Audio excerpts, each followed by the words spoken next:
राहुल की सदस्यता खत्म होते ही सियासत में नया उफान आ गया है। इस बीच यूपी के पूर्व मुख्यमंत्री अखिलेश यादव ने बिना मौका गवाए ओबीसी मुद्दे पर बड़ा दांव चल दिया है। मामला करीब 6 साल पुराना मुख्यमंत्री आवास के शुद्धिकरण से जुड़ा हुआ है।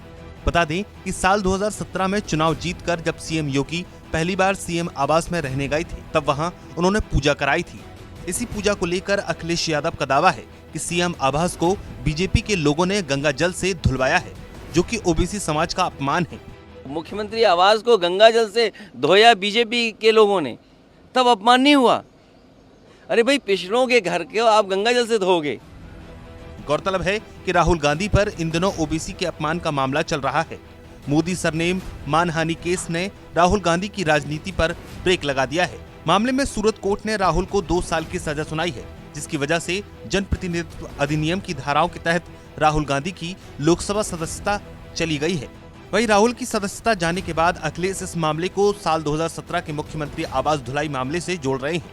दरअसल ये पूरी कवायद ओबीसी वोट बैंक में सेंधमारी और अपने वोट बैंक को एकजुट बनाए रखने के लिए की जा रही है। बता दें कि अगले साल लोकसभा चुनाव होने हैं।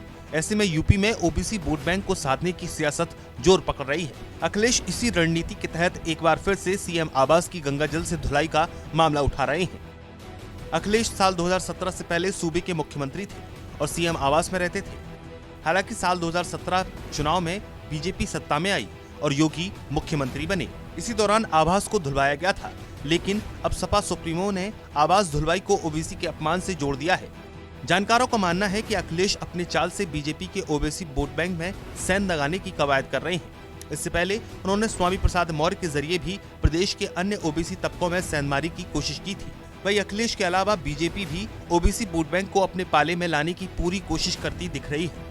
राहुल गांधी के खिलाफ फैसला आने के बाद से ही बीजेपी लगातार हमलावर है और राहुल गांधी के माफी न मांगने वाली बात को जोर शोर से उठा रही है। गौर करने वाली बात यह है कि मानहानि केस में राहुल गांधी के सामने माफी मांगने का विकल्प था, लेकिन उन्होंने कोर्ट में कानूनी लड़ाई लड़ी।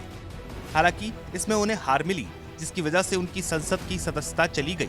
जिसके बाद अब इस मामले को बीजेपी नेता ओबीसी की प्रतिष्ठा से जोड़कर पेश कर रहे हैं।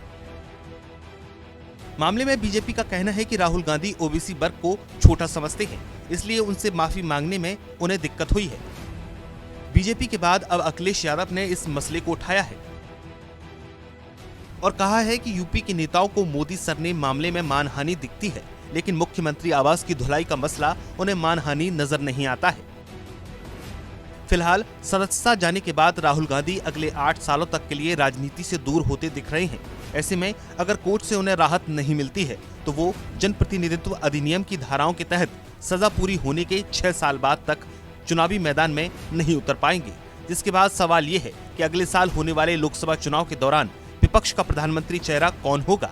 इस सवाल के सामने आते ही पीएम फेस के लिए रेस भी तेज हो गई है। लिहाजा इस कड़ी में अखिलेश यादव यूपी की राजनीति में विपक्ष का एकमात्र चेहरा बनने की कोशिश करते दिख रहे हैं और साथ ही पीएम कैंडिडेट की दौड़ में भी शामिल होते नजर आ रहे हैं।